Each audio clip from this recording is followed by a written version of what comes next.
Bonjour à tous. Je suis assez content de voir que j'ai pu susciter la curiosité d'autant de monde là, avec cette présentation, au cours de laquelle on va s'amuser à disséquer un smartphone Android et également faire un petit topo sur l'anatomie du réseau mobile pour voir exactement ce qu'il renferme, en fait, son architecture et l'impact que ça peut avoir sur les applications mobiles qu'on développe. Alors l'agenda, il est assez simple, il y a deux gros pavés. Un pavé sur le téléphone mobile en lui-même et un autre pavé sur le réseau. Ça va être l'occasion pour moi d'aborder des technologies comme le DVFS, donc qui est l'ajustement dynamique de la fréquence d'horloge des CPU, le Big Little, qui est une architecture qui est poussée par ARM et qu'on retrouve maintenant beaucoup dans les smartphones, le low memory killer d'Android, et également des fonctions réseau et notamment le protocole RRC qui joue un rôle vachement important dans les applications qu'on fait.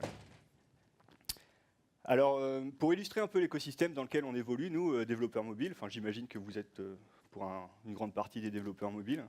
Levez la main, ceux qui développent sur le mobile. Ah oui, il y en a qui sont juste curieux, c'est bien aussi en fait. C'est qu'en fait, grosso modo, nous, on évolue sur un iceberg.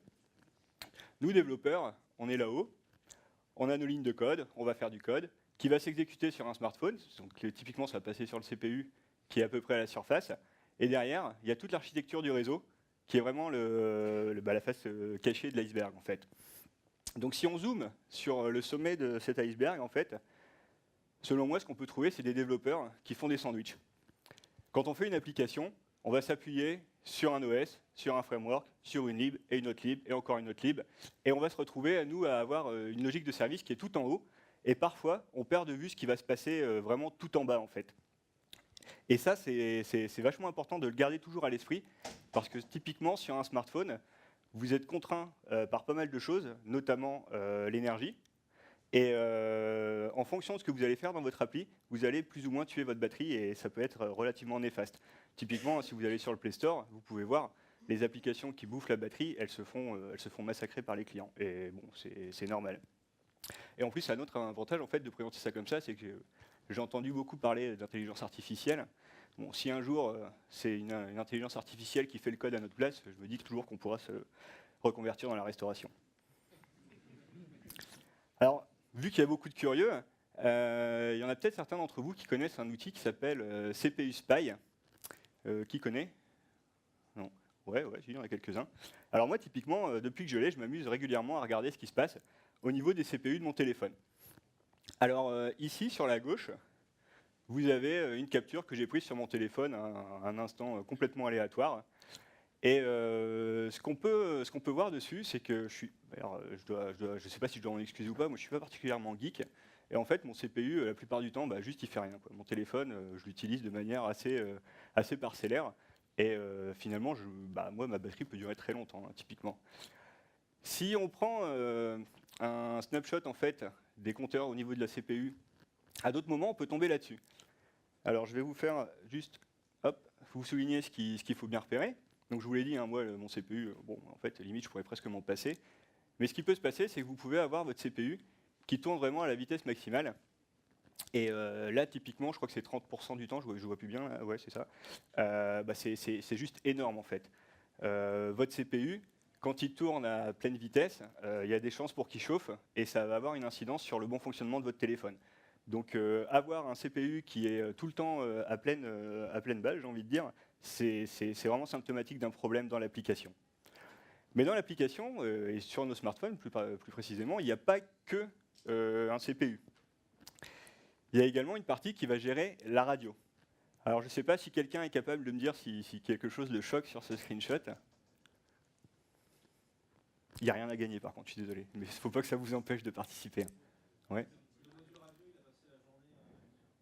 Ouais, c'est ça en fait. La radio, elle a été active pendant plus d'une journée. Et pour bien prendre la mesure de ce chiffre, avec quel autre chiffre on peut le mettre en relation? CPU total ou même tout simplement CPU foreground en fait. Ça veut dire que mon application elle a été présentée à l'utilisateur pendant 36 secondes au fil des jours et que finalement l'application elle a quand même utilisé la radio pendant plus d'une journée. Là clairement il y a quelque chose qui ne va pas. Et on verra un peu pourquoi on peut tomber dans une situation comme celle-ci. Donc voilà, Bon, vous avez rien gagné, je suis désolé, mais c'était les bonnes réponses. Alors pour expliquer ce genre de symptômes qu'on voit sur les applications, en fait j'attribue ça à deux troubles. On est tous touchés par ces deux troubles, et je les ai appelés l'électronite et la radioallergie. L'électronite, c'est vraiment l'obstination à négliger les composants électroniques qu'il y a sur le téléphone. On fait nos sandwichs, on est tout en haut en fait. En plus, on fait nos sandwichs sur un iceberg, c'est pour dire, et on perd complètement de vue ce qui va se passer.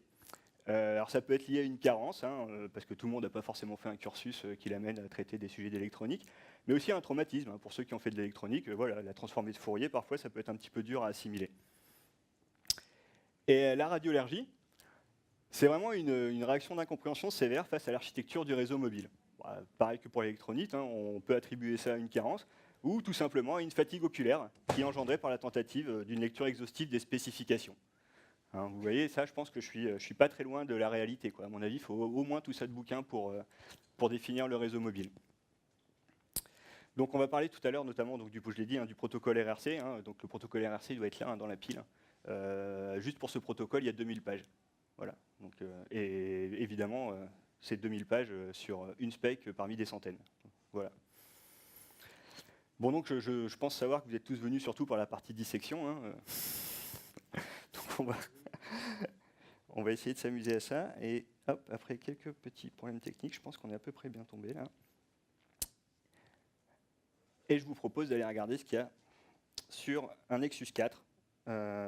J'ai essayé de prendre un truc pas trop vieux, mais il n'est pas très récent non plus. Il faut bien voir que les téléphones récents à démonter, c'est quand même raisonnablement infernal. Donc bon, voilà, celui-là, c'était un assez bon compromis. Par contre, je ne suis pas sûr finalement que vous voyez tant que ça là. Ouais, si. C'est un vrai. C'est pas du chiquier, attention. Voilà, je me suis permis d'enlever le capot et d'enlever les vis avant pour ne pas passer 3 plombes juste à le faire. Donc hop, je vais enlever ce petit capot qui était là pour la décoration. Et déjà, on se retrouve avec voilà, le premier pavé. On retrouve une carte avec un circuit intégré et puis plein de choses dessus. Alors évidemment, vu de loin, on ne va pas voir grand-chose, donc je vais m'amuser à enlever les petits connecteurs qui sont dessus, que j'ai rebranchés, mais j'avais pas besoin de le faire, ça c'est juste de la mise en scène.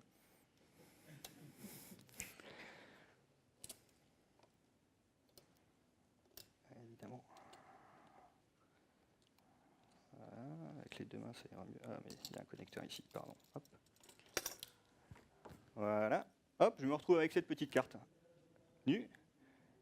Et à partir de maintenant, je vais baisser ma caméra pour qu'on aille voir, parce que là, on ne va pas s'en sortir.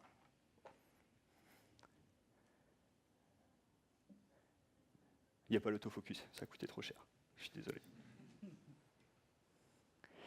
Et je vais commencer par ici. Voilà. Voilà.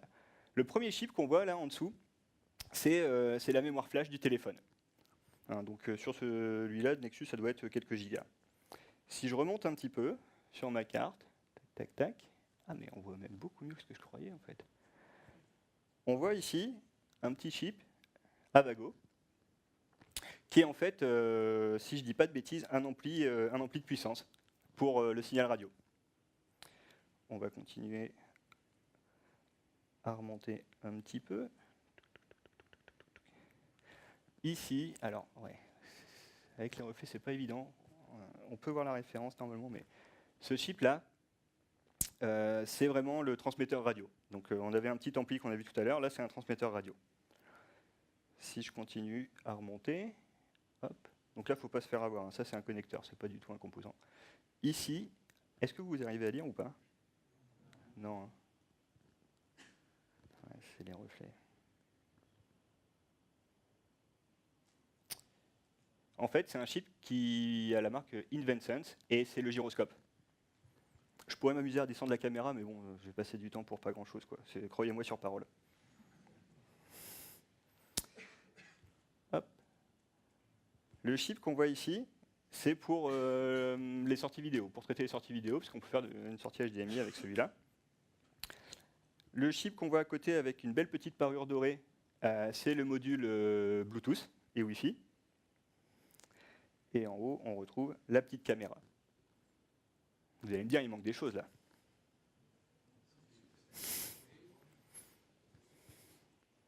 surprise, de l'autre côté, on a à peu près autant de petits camarades qui nous attendent.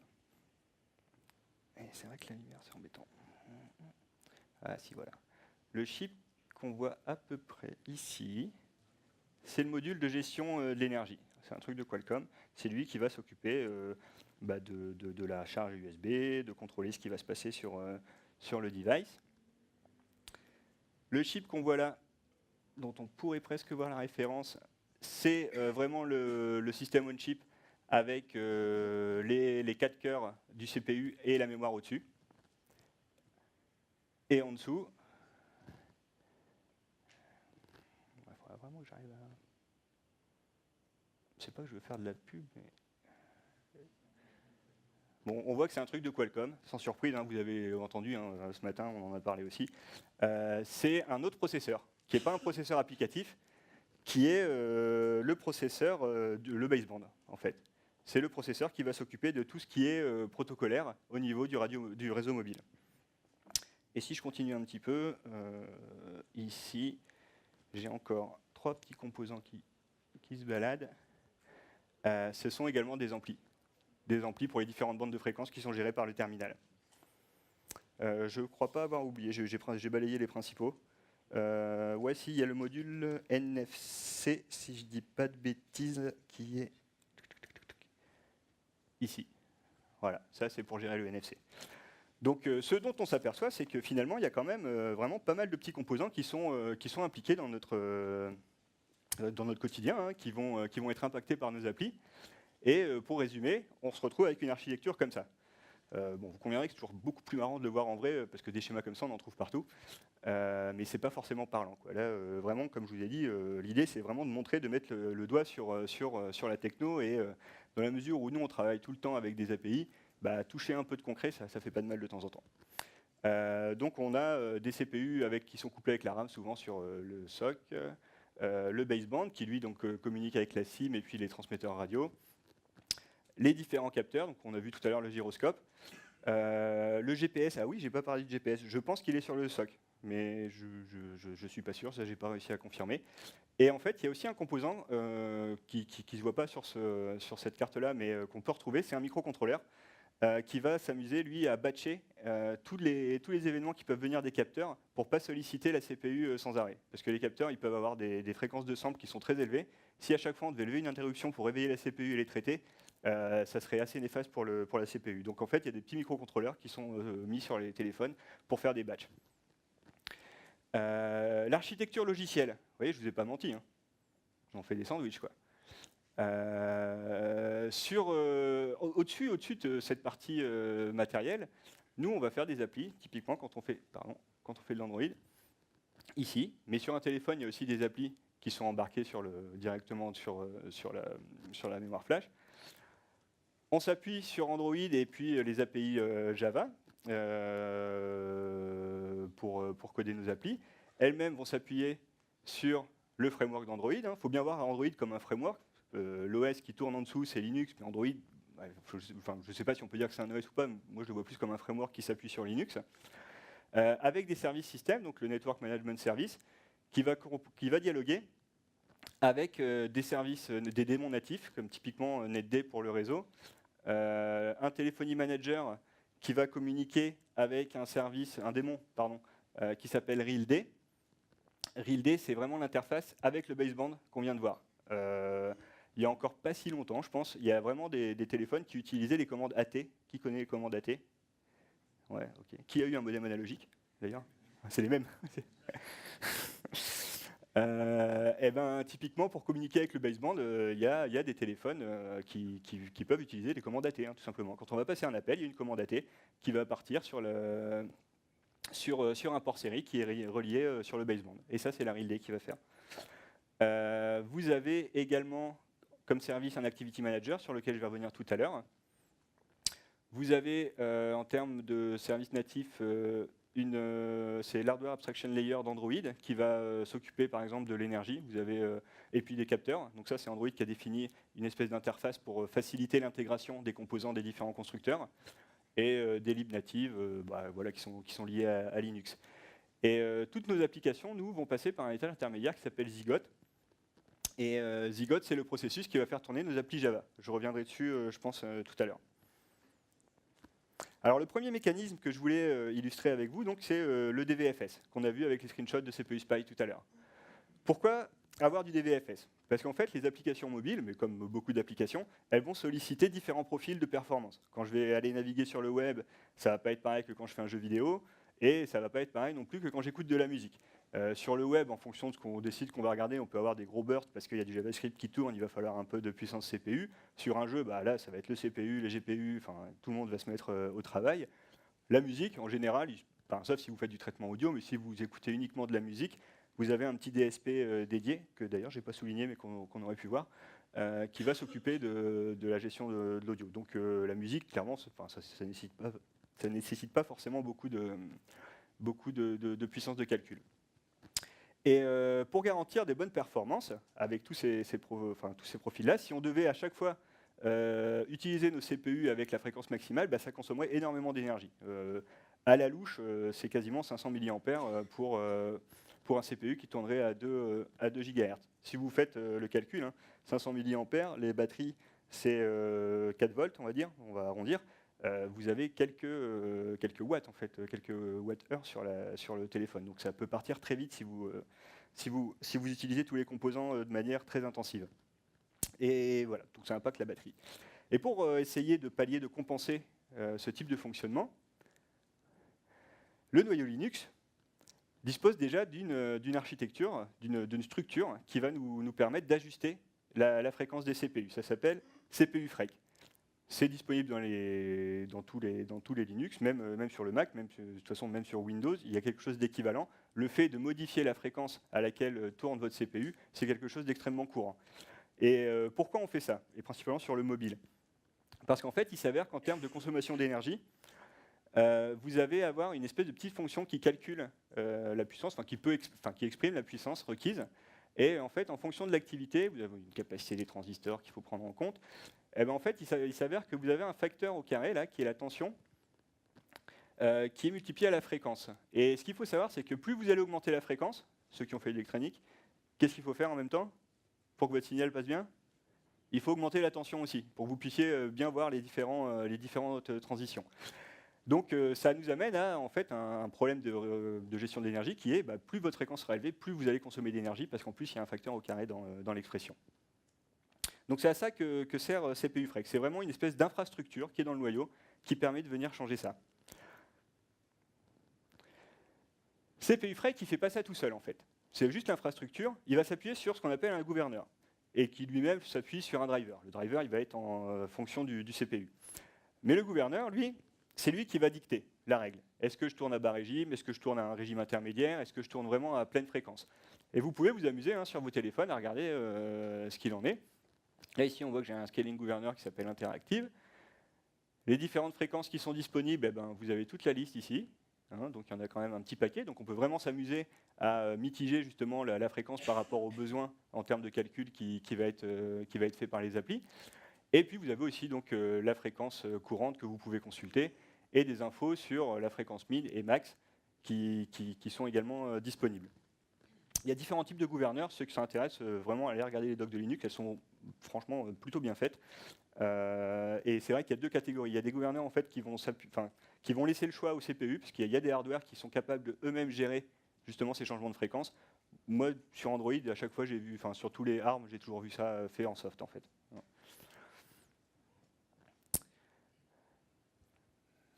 Alors, les différentes fréquences que je viens d'évoquer, en fait, on les appelle des P-state. C'est la terminologie qui était utilisée dans la CPI, qui est aussi une espèce de norme de gestion de l'énergie qui est communément utilisée, surtout sur les PC. Alors, un téléphone Android n'utilise pas vraiment la CPI. Par contre, bon, voilà, la terminologie, je pense qu'elle est héritée de là, et je pense qu'ils l'ont gardée.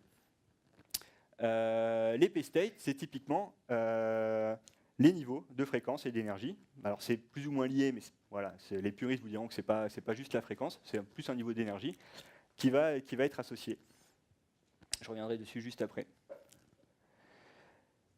Le CPU qu'on a vu tout à l'heure, nous, c'était l'interactif. Mais il y en a plusieurs, en fait. Il y a performance, power save, user space, on demand, interactif. Et il y en a un raisonnablement récent comparé aux autres qui s'appelle sched util. Sans surprise, Le gouverneur performance, qu'est-ce qu'il va faire? Il va mettre la fréquence à fond tout le temps. Le gouverneur PowerSafe, qu'est-ce qu'il va faire?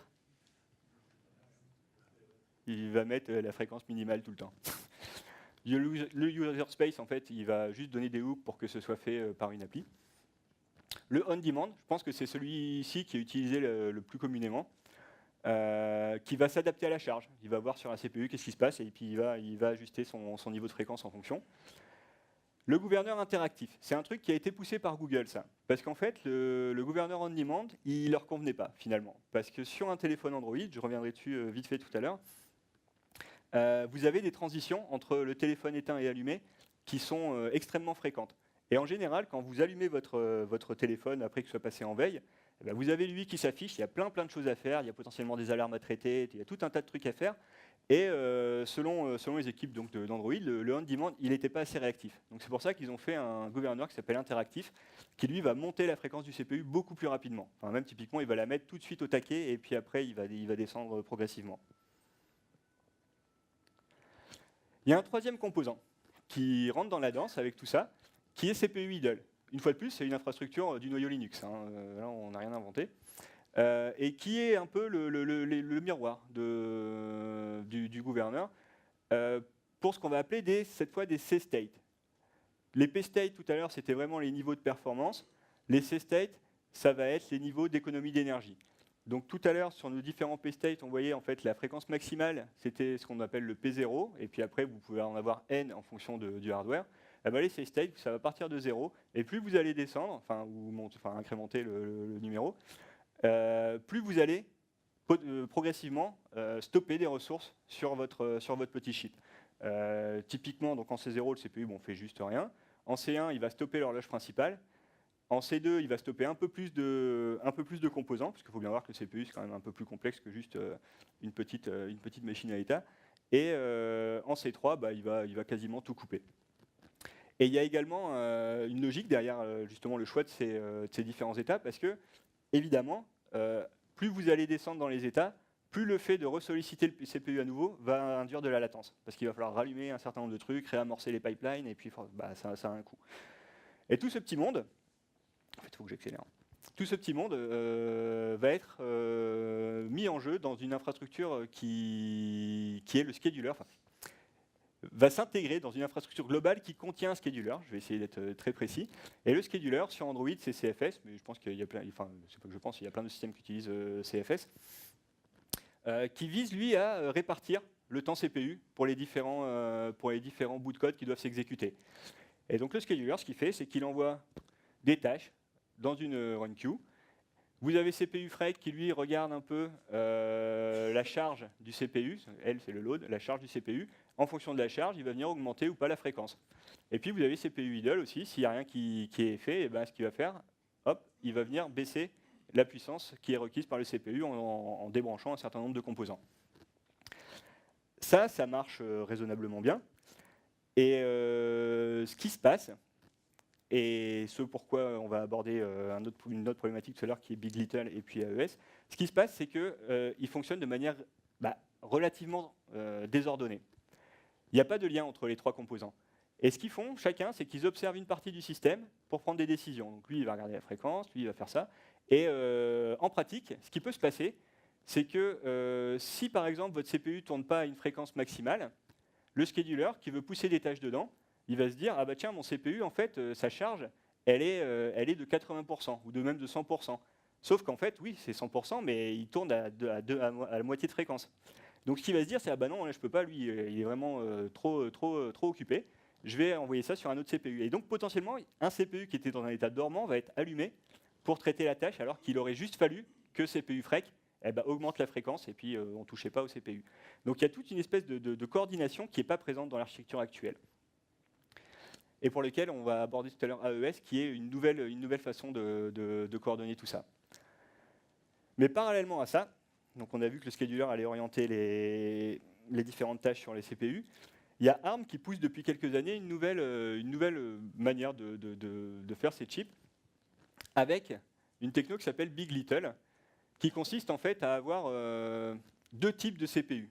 Ce n'est pas des CPU qui sont tous similaires entre eux. Donc, sur mon LG, ils sont tous pareils, mais sur des nouveaux Samsung, ou même sur des relativement anciens Samsung, hein, sur un S4, il y avait déjà du Big Little, vous allez avoir deux clusters, potentiellement deux clusters de CPU, avec des petits CPU qui sont raisonnablement peu consommateurs d'énergie, mais qui ont des performances moins importantes, et des plus gros CPU qui, eux, ont vraiment une capacité de calcul énorme, mais qui vont consommer beaucoup d'énergie.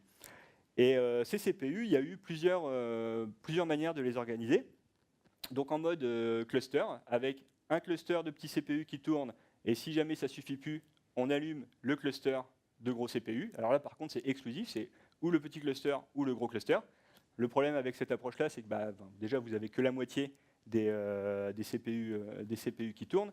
Et puis, finalement, ça ne donne pas assez de souplesse pour mitiger justement la charge.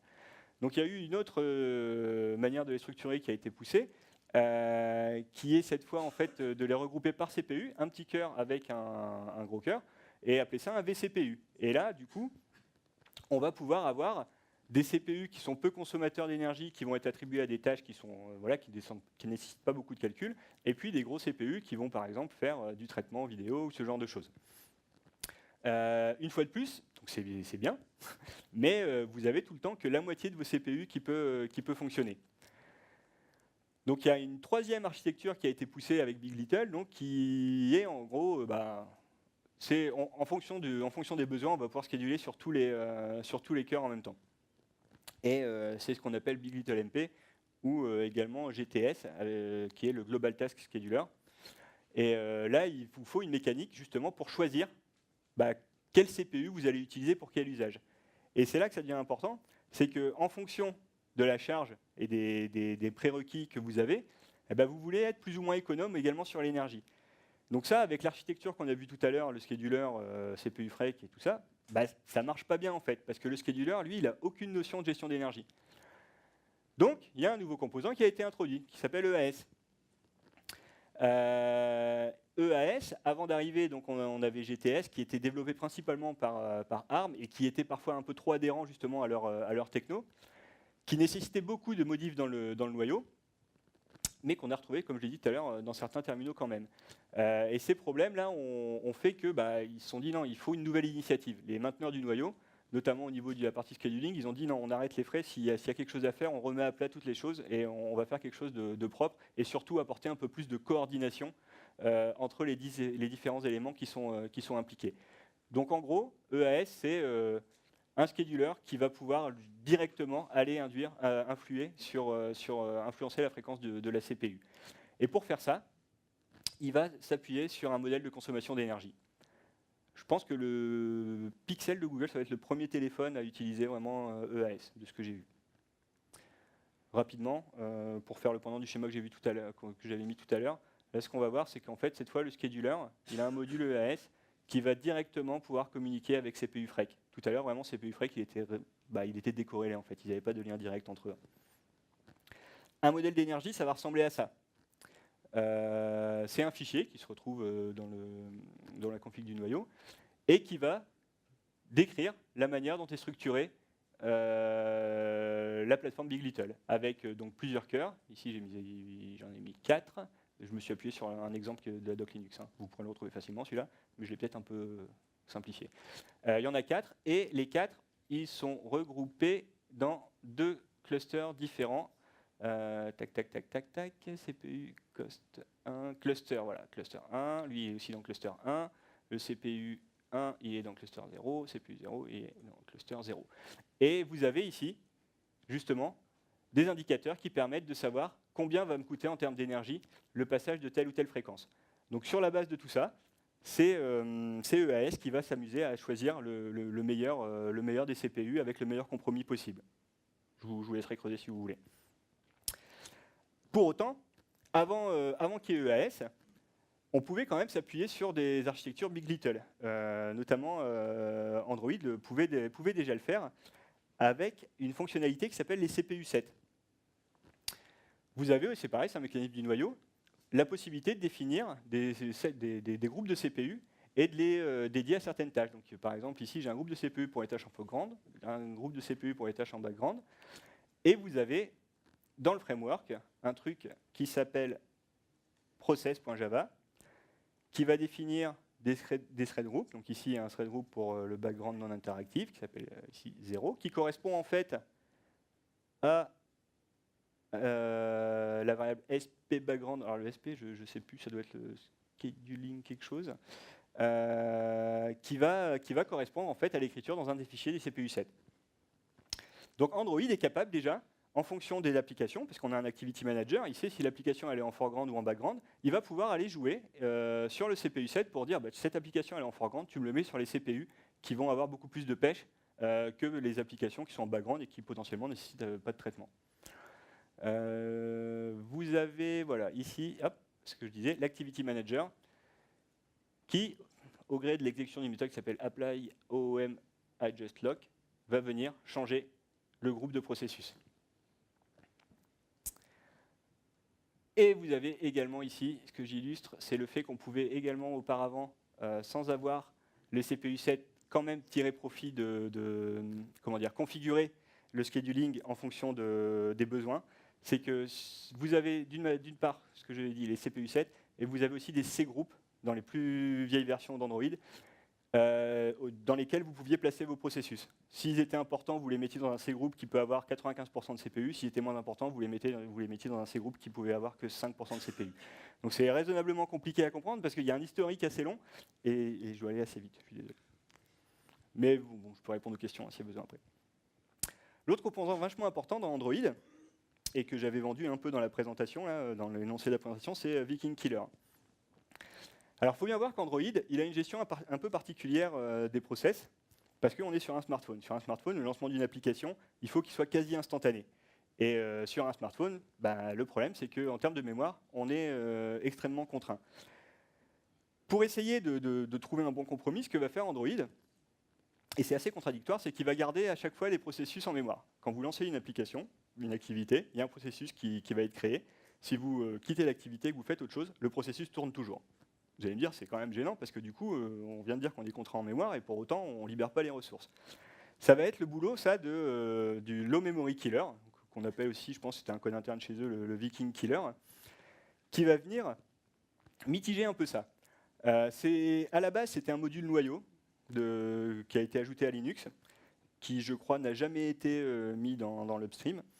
Et ce module noyau, il venait intervenir sur la plateforme avant l'OOM Killer. Je ne sais pas si vous connaissez, sur Linux, vous avez un truc qui s'appelle OOM Killer. Quand il n'y a plus de mémoire, il y a un truc qui va venir tuer des processus pour faire en sorte que le système reste à peu près stable. Et ben lui, il va intervenir à peu près de la même manière. Et il va venir jouer sur une variable qui est disponible hein, dans les noyaux Linux, qui s'appelle OOM adjust. Et il va venir modifier cette valeur pour influencer le choix de quelle application je vais tuer.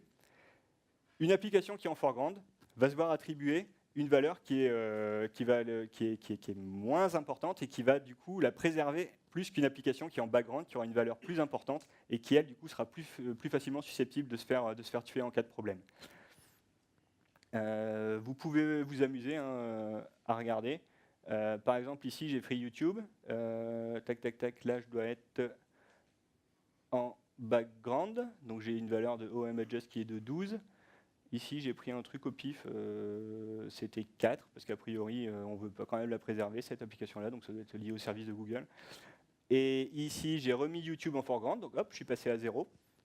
Et je me suis amusé à regarder à RealD. Bon, RealD, c'est moins 17, et lui, on n'y touche pas, quoi. Sinon, vous pouvez plus recevoir d'appel.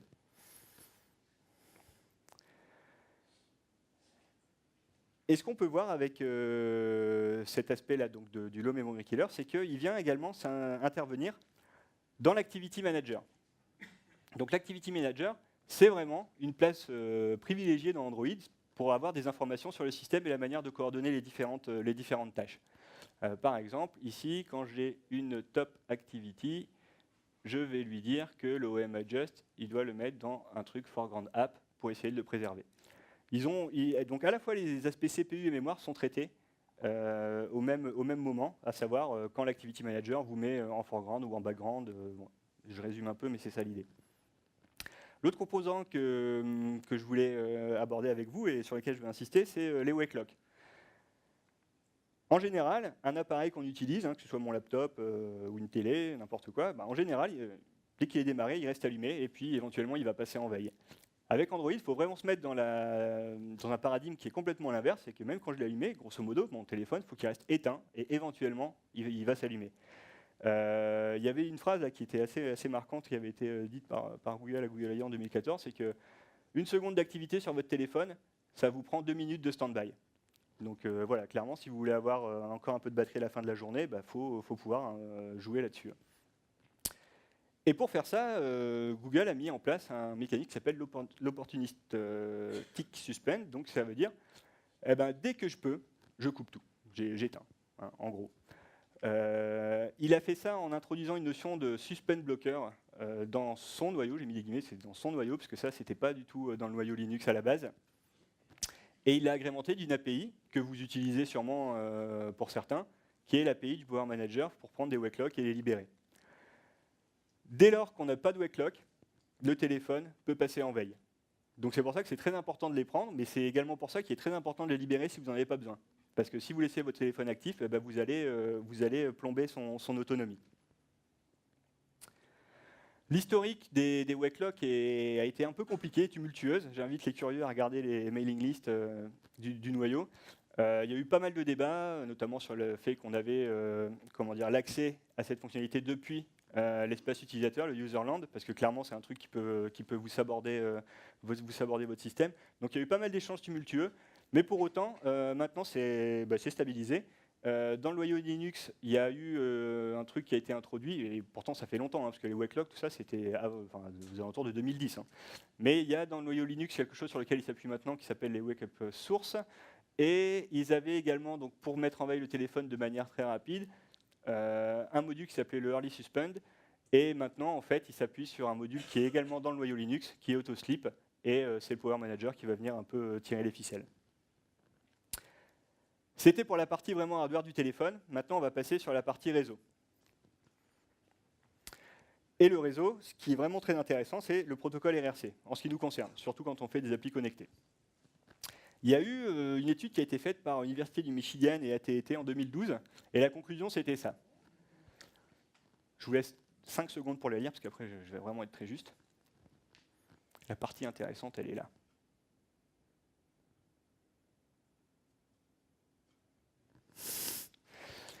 C'est qu'en gros, vraiment, là, on n'a rien compris au réseau, quoi. En gros. Et effectivement, il y a pas mal de choses qui sont délicates à appréhender si on n'a pas lu les 2000 pages de spec du RRC, par exemple. Le réseau, en général, tout le monde veut nous faire croire que c'est simple, quoi. Surtout pour l'utilisateur, on veut lui faire croire que c'est super simple. Il a son téléphone, il a le cloud, c'est bon, quoi. C'est facile. Pour le développeur, c'est un peu plus compliqué. On va avoir une API Java qui va parler HTTP, une socket qui va nous faire TCP, IP. Puis en fait, après, nous, je ne veux pas dire, mais en général, on s'en moque un peu, il y a un peu de magie, on ne veut surtout pas voir ce qui se passe en dessous, quoi. On était vaguement habitué à Ethernet, le câble, pour ceux qui faisaient déjà des applis sur un desktop. Mais là, en fait, dans le réseau mobile, vous allez avoir d'autres protocoles, RRC, PDCP, RLC, et puis après, l'interface radio. Et le truc important pour nous, c'est RRC. RRC, c'est le Radio Resource Controller, en fait, typiquement. Alors, pourquoi c'est important ? Parce que notre réseau, finalement, quand on est en 4G, on a notre smartphone, on a une antenne avec un élément qui s'appelle l'inode B, qui va communiquer avec ce qu'on appelle le SGW, donc qui est une gateway, qui va communiquer avec le PGW, qui lui va communiquer avec Internet. Donc déjà, on voit qu'il y a quelques éléments. Et puis surtout, on a un truc qui gère la mobilité de l'utilisateur, enfin du smartphone, qui va communiquer avec le SGW, et puis on a le HSS qui va renfermer en fait toutes les infos sur le profil de l'utilisateur. Quand vous faites une appli qui se connecte à Internet, votre téléphone il a une adresse IP. L'adresse IP, c'est lui qui va lui attribuer. D'accord ? Et une fois que vous avez cette adresse IP, vous avez la gestion des ressources radio qui vont se faire par cet élément-là. Je reviendrai dessus juste un peu plus tard. Là, je vous propose rapidement une petite expérience. Vous allez regarder ce screenshot attentivement, en haut, parce que je n'ai vraiment pas le temps. Vous avez vu celui-là. OK. Je continue.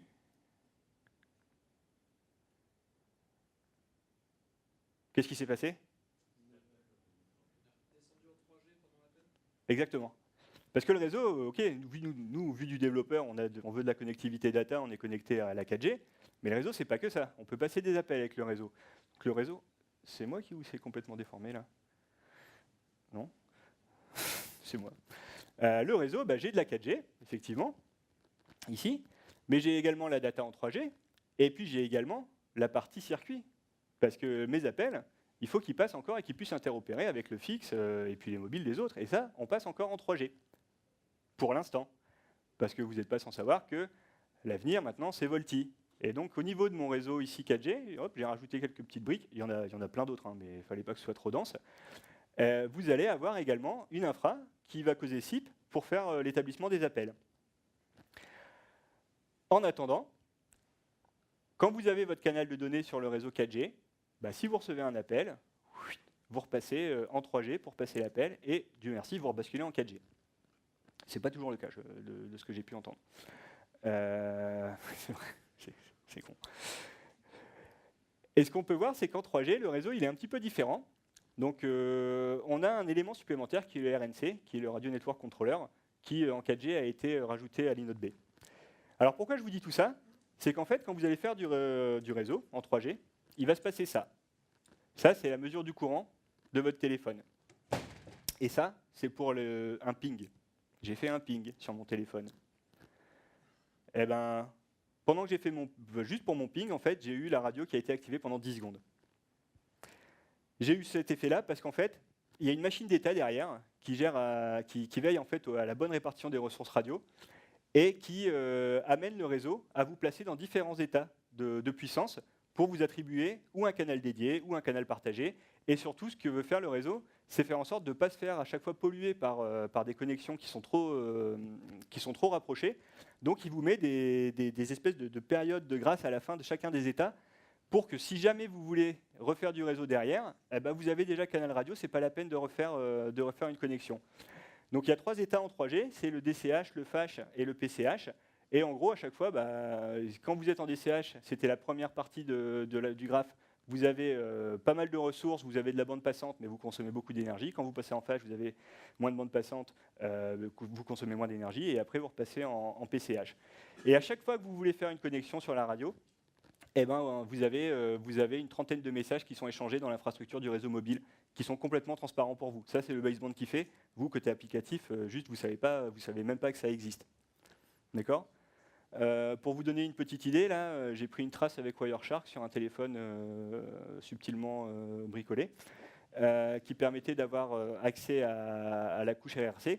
Vous voyez qu'en fait, il y a des messages de ce protocole ARC qui passent en continu, en fait. Ça, c'est sur l'interface radio. En 4G, évidemment, ils se sont dit, mais là, les usages Internet, ils ont quand même vachement progressé, il faut qu'on s'adapte. Ils ont simplifié.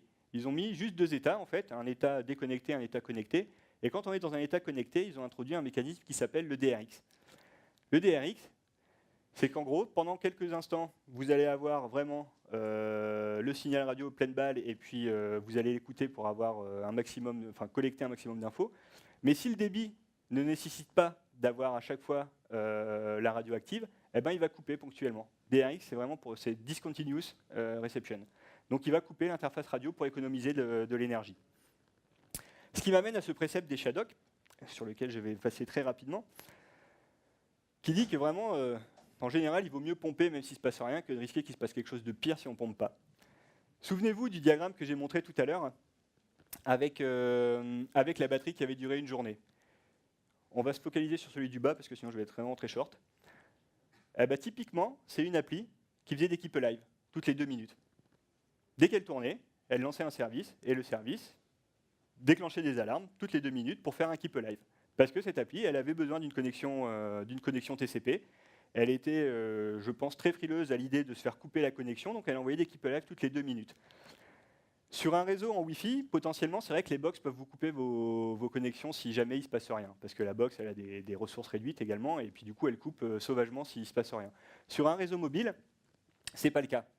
C'est pas le cas, et pour preuve, si vous regardez le service de Google, qui est les GMS qui sont utilisés pour le push, le push c'est pareil, si vous voulez recevoir une notif de la part d'un serveur, il faut que vous ayez une connexion avec, je veux dire, il n'y a pas de magie. Le push, de Google, il ouvre également une connexion TCP. Et par contre, il va envoyer des clips live. Mais si on regarde bien, eux, bah, ils les envoient toutes les 28 minutes. Parce que clairement, vous craignez rien en fait. Sur le réseau mobile, votre connexion, il n'y a pas de raison qu'elle soit coupée avant. D'autant plus qu'il y a, vu qu'il me reste 13 secondes, un truc important à savoir, c'est que souvent on entend dire que oui, mais le réseau mobile, la connectivité n'est pas toujours super. C'est pas parce que vous perdez le signal radio que toutes vos ressources réseau sont coupées en fait. Votre socket, si vous passez sous un pont, certes, vous n'allez pas avoir de trafic qui va passer pendant que vous êtes sous le pont. Quand vous allez sortir du pont, du tunnel plutôt, je ne sais pas pourquoi je dis pont, du tunnel, et ça va sur un pont en général ça se passe bien. C'est le curseur qui me fait flipper. Et ça craint rien en fait. Vous allez récupérer le signal à la fin et toutes les datas qui auraient dû vous arriver entre temps, elles vont vous arriver. Par contre, c'est vrai que ça peut avoir une incidence sur l'applicatif parce que si lui, il n'a pas eu les données en temps et en heure, pour lui, il peut considérer que vous étiez perdu. Mais au niveau du téléphone, pour lui, c'est complètement transparent. Je passe sur celui-là, j'attends qu'on me fasse signe. Et ce dernier slide que je voulais vous montrer, vous êtes sûrement amené à mettre des analytics dans vos applis mobiles. Je pense que c'est une tendance quand même assez prononcée.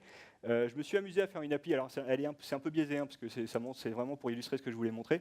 Une appli qui envoie juste des petites infos, des tout petits paquets de temps en temps, qui pourraient correspondre à l'utilisateur qui se balade dans son appli. Typiquement, on va dire il est sur tel écran, on remonte ça à notre analytics en live. Et puis finalement, dans cette appli, l'utilisateur, tout ce qu'il voulait faire, c'était écouter une musique.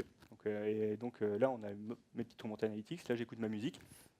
Et ben, si vous regardez ce qui va se passer, en fait, c'est que vous allez avoir ici un trafic périodique qui représentait 0,2% du trafic, qui a utilisé 65% de l'énergie, et votre appli qui a fait un large burst, elle a utilisé 99,7% des octets qui sont passés sur le trafic pour consommer uniquement 16% de l'énergie. Donc si vous reprenez la machine d'état que je vous ai montré tout à l'heure, la petite courbe de courant, vous avez tout compris, en fait, c'est ce qui se passe. C'est que si vous envoyez des petits paquets, vous allez malmener votre batterie. J'arrête là s'il faut. Et je peux prendre 2 questions? 1, 2? 1?